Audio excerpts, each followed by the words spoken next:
Hello, everyone, and welcome to Dream Leapers Inspiration. I'm your host, Harriet Cole. So very honored to be with you today. I hope you've had a great week. I hope as you look at this year that you can extract those things that make it a great year. It really is our choice how we look at whatever happens to us, around us, with us, because of us, in spite of us. Our attitude is everything. Sometimes it doesn't feel like that. Sometimes you can just feel like, oh, why? The why can have dot, dot, dot. Why is this happening? Why is this happening to me? Why isn't something else happening? The list can be long. And depending upon what's happening in our lives, can impact the way that we interact with others. And I know I've been thinking about this for quite a bit. In part, last week, and still even moving into this week, I have been a bit under the weather. And whenever you aren't feeling 100%, your patience can be shorter. Your ability to be calm and clear and focused is much more challenging.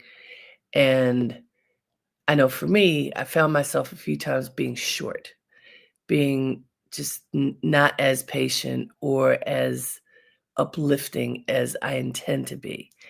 And then on top of it, one of my closest friends passed away, someone who regularly, weekly tuned into this broadcast, as well as my other Dream Leaper show. And he passed, and the funeral just occurred. And, loss is something that's really tender and can be hard to deal with. Another friend of mine who was close to my friend Walter, who just passed, had, I think, 3 people in his life pass within days of each other.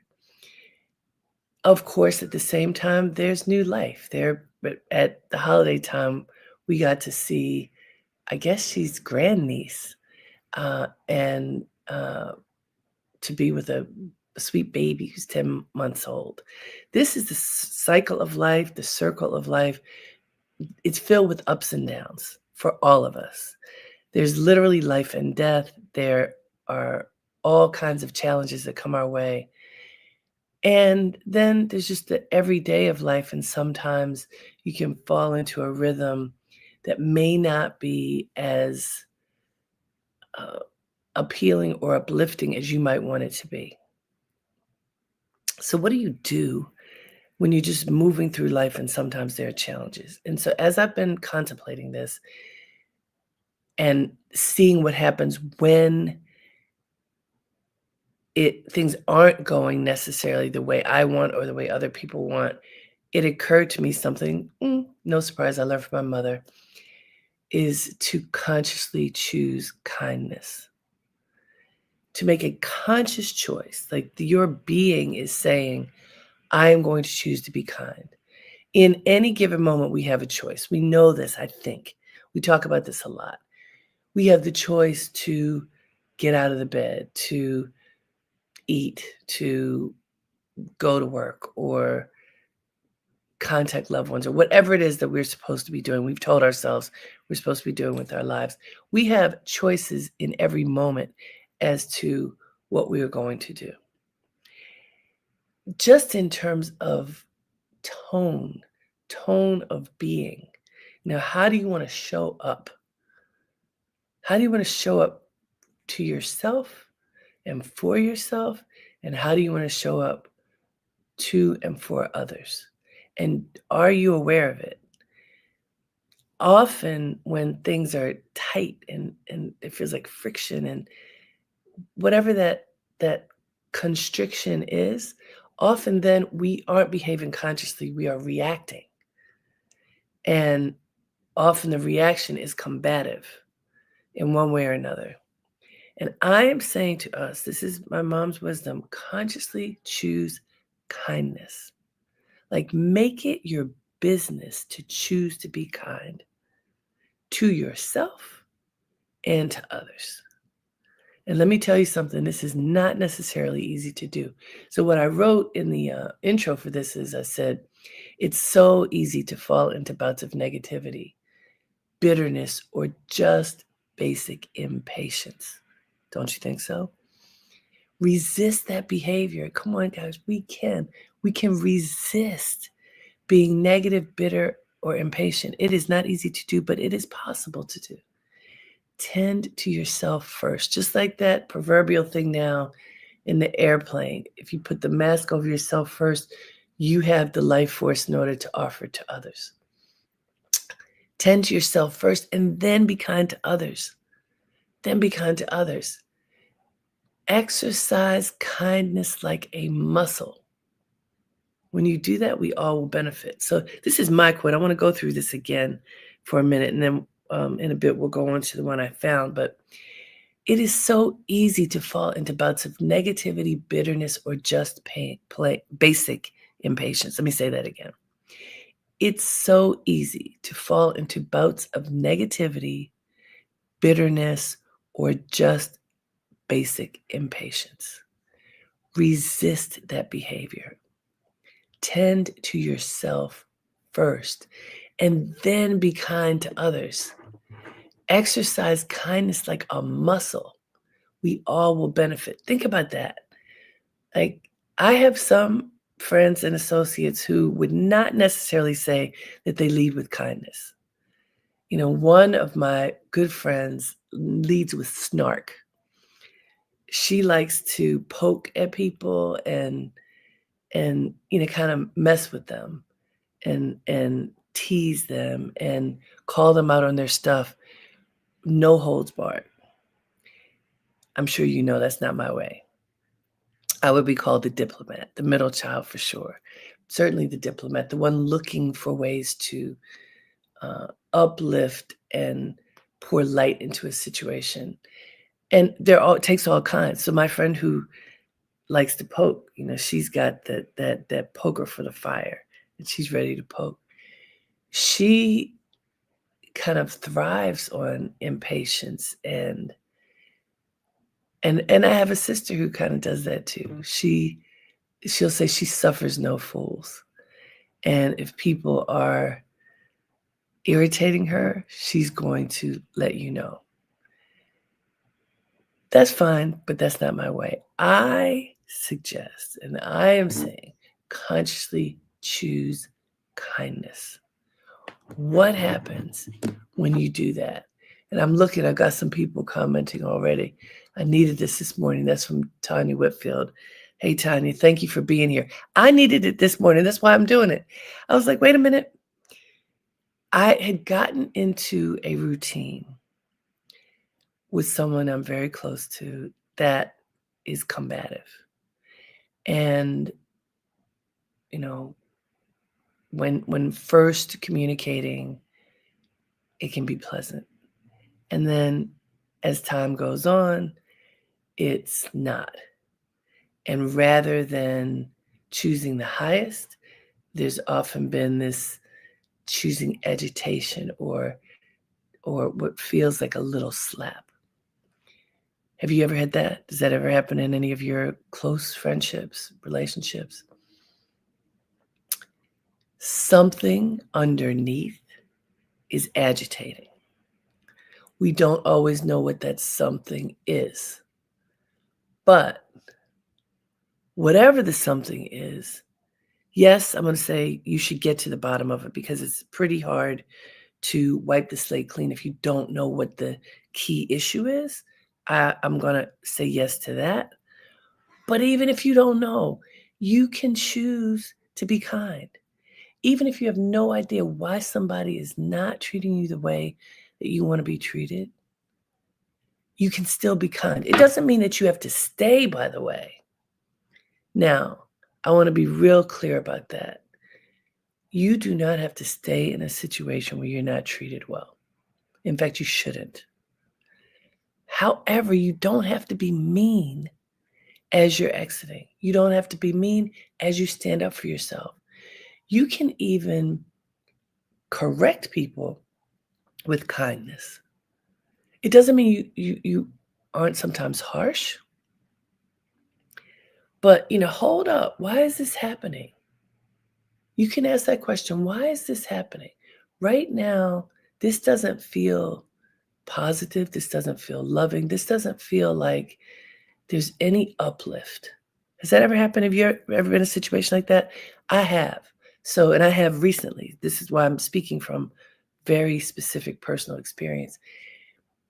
And there's so many ways that we can go at this to figure it out. How can you consciously choose kindness if you feel like you're not being treated kindly? That's one of the toughest ones when you feel negativity, when you feel bitterness, when you feel anger or hurt or disrespect. So for me, some of the things that I do, I will shut down and just stop talking. Don't say anything because I don't want my feelings to be hurt anymore.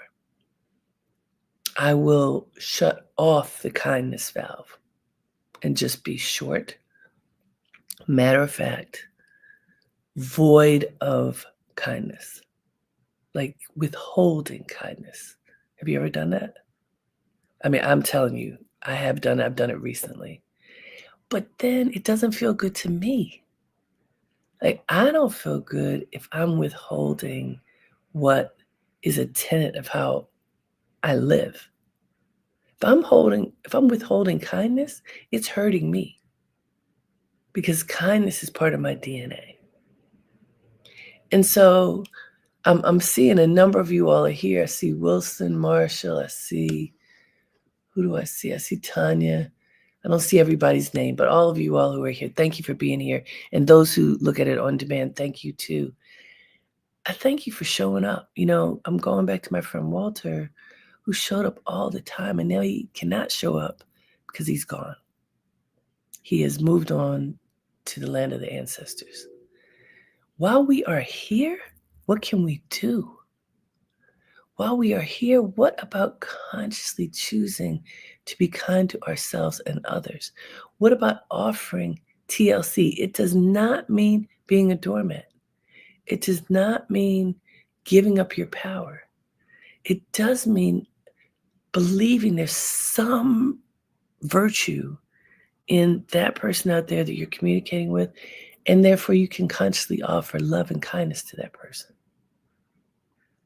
I experienced this in a number of different ways because I've been a boss for many years in my business and on projects, etc.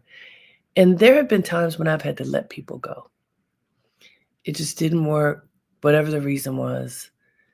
The relationship needed to end because I needed to let them go, not just because the project was over. And therefore, I had to say something. And I remember early on deciding that no matter how angry or frustrated I might be with whoever I was letting go, I would make sure that I didn't break them down so much that they were roadkill, that they just couldn't function because I had crushed them, their spirit, their heart, whatever it was. I decided not to do that. It's not that hard to do when you're mad or you're incensed. But consciously, I have chosen not to do that. I choose to tell people the truth and also to give them some kind of uplift so that if they are making a pivot, they can make a pivot with grace. Same for me with myself. If I find I'm doing X or Y and it's not quite working, then how can I pivot?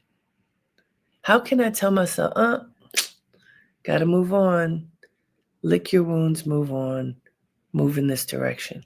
By being kind, by acknowledging, this isn't working so well, so what can I do differently? Being kind, consciously choosing kindness helps with that. So I'm going to go to our quote, and I also want to invite anybody who wants to join the conversation. You can go to harrietcole.com/inspiration and come on screen and talk to me. The quote that I found is, be the reason someone smiles. Be the reason someone feels loved and believes in the goodness in people. This is from Roy T. Bennett. So hear this again. Close your eyes and listen. Listen closely. Just take a deep breath with me. And breathe out long.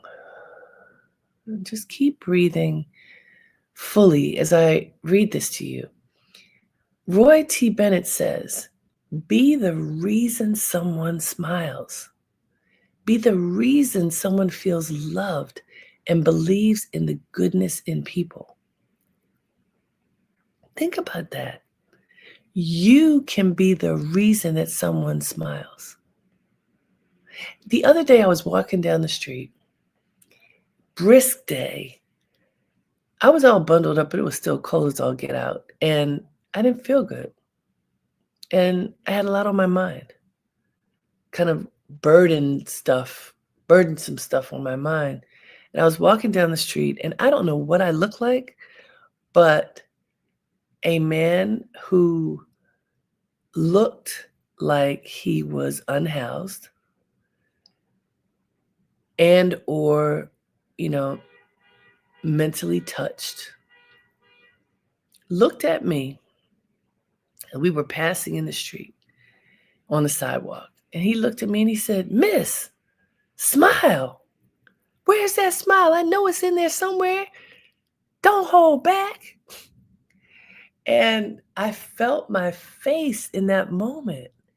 And I probably had a bit of a scowl on my face, which is not my resting face. You all know that. I was cold. I was tight-lipped because I didn't want to cough. Keep your face tight, less of that cold air is going to get in. And I wasn't really in a good mood. And I hadn't called forth the goodness. And my man called it forth. He was the reason I smiled. It was worth $1,000,000 and it was priceless at the same time. He saw me. He said, I know there's a smile in there somewhere. And he called it out.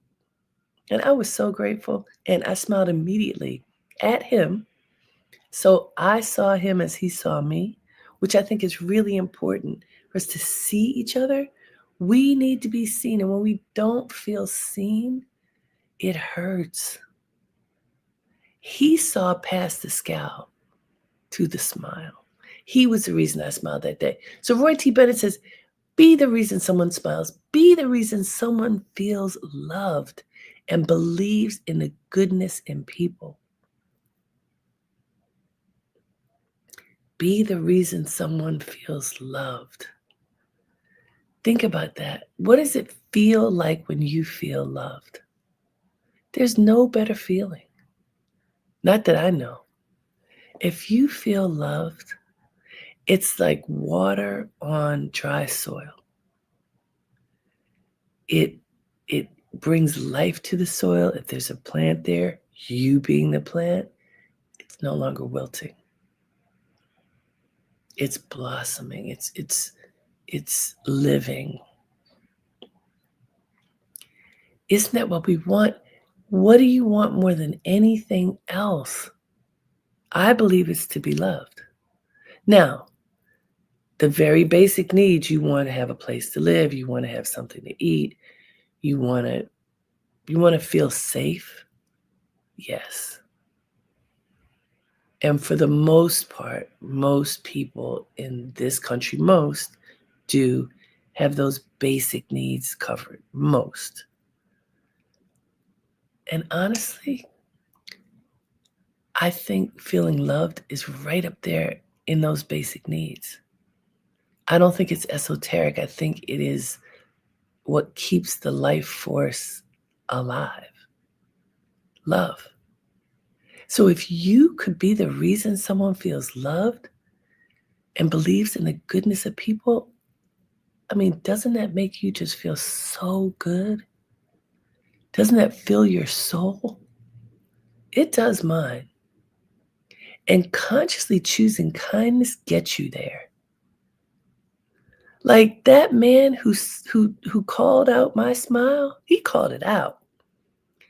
That man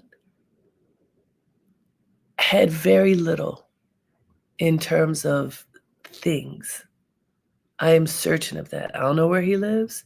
I don't know what he does, but I could see that he has had some hard times.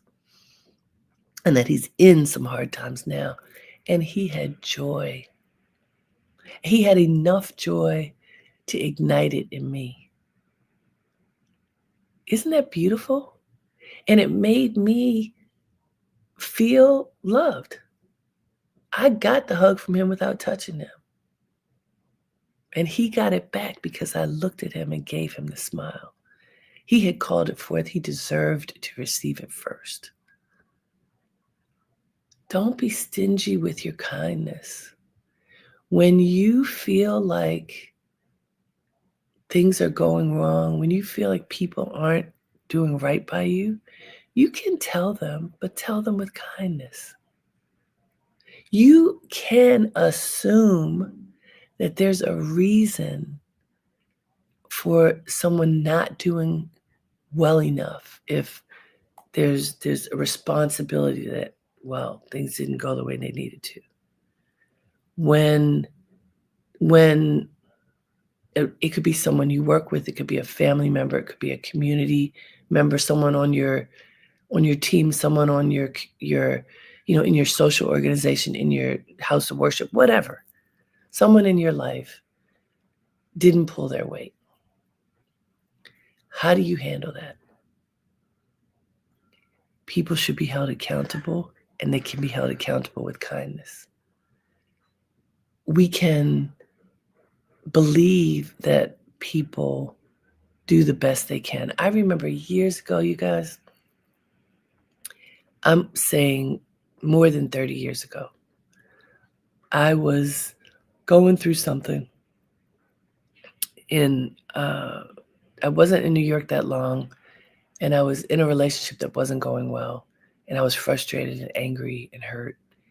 And also things weren't going so well at the work that I was doing at the time.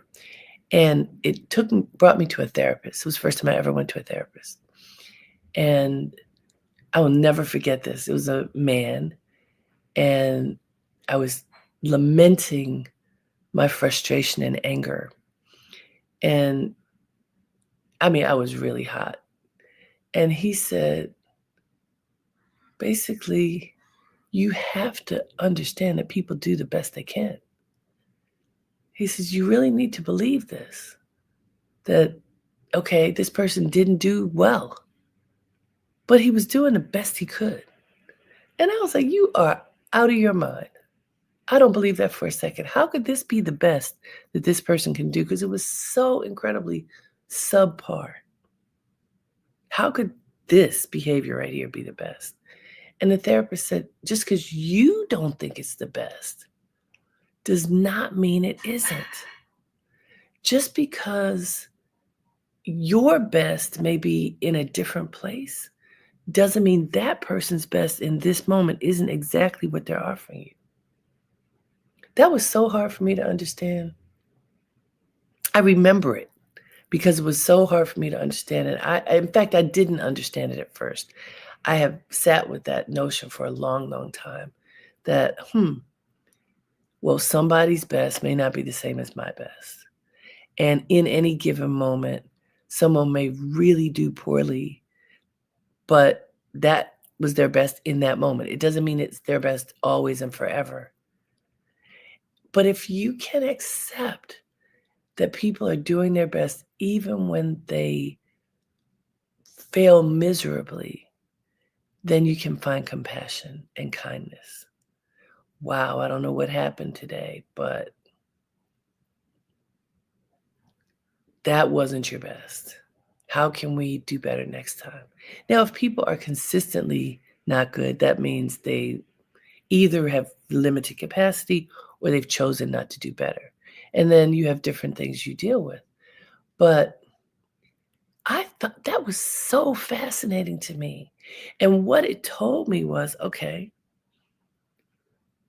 I had a choice in how would I continue or not in relationship with this person whose best wasn't close to what I needed. Was I going to keep judging this person for being subpar to what I needed? Or was I going to extricate myself from that situation? And ultimately, in that situation, I left. But I'm mentioning it because what we often do is just keep blaming people. You weren't good enough. You didn't do a good job. Whatever. You are blamed. When, if you follow this thinking that people do the best that they can, if that person's best isn't at the level that you need for you, then it's your choice what you're going to do about it. You can't make people become different than they are. So the greatest act of kindness could be walking away. Another great act of kindness could be simply accepting them for who they are and understanding that they're not going to reach the level that you want them to. And you can decide with kindness, it's okay. I can continue a relationship with this person or not. But the difference, I hope this is a subtle thing, but I hope you can see the difference is how you treat people. If you are resentful because they can't be who you want them to be, that is an exercise in frustration because it's never going to work. Instead, if you're just kind, you know, I realize this isn't working. Here are the things that I would like to do different. I'd like for you to do different. Can we do them together? And if not, then okay, it's not working. God bless you. Goodbye. When you don't do that, or by the way, if you can live with it, then God bless you. Let's remember that these are the limitations. So we check the frustration.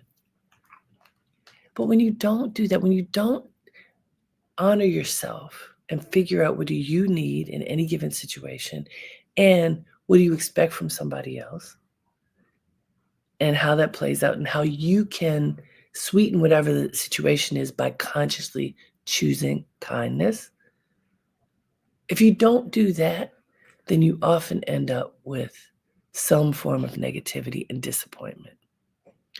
And for me, I'm going to say that's not worth it. I've got a comment styled, what is it? Styled by Lynn. Let go and let God take it from there. Amen. Amen. You do your part and you understand that God's grace has to come in. You have to let it in and allow yourself to find some peace in that space so that you can see. Just like we all want to be seen, others want us to be able to see them for who they are, not for who we want them to be.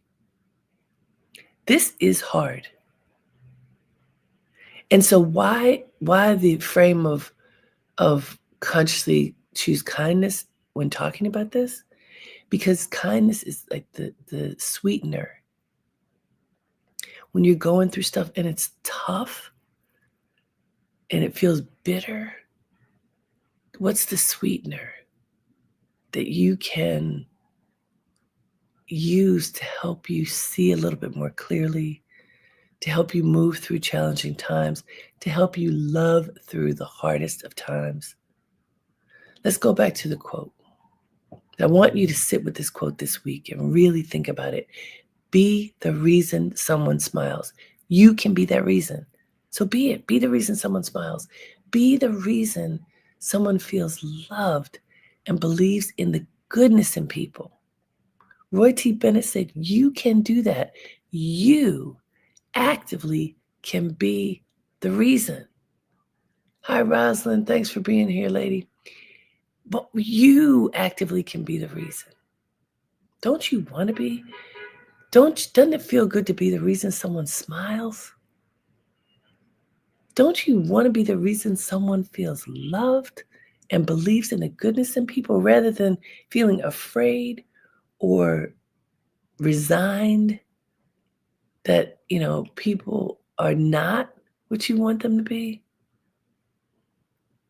Hey, I'm hearing from what that style. I don't know how to say your handle, but thank you for the blessings. Thank you for all your blessings, everybody. This is the end of a year.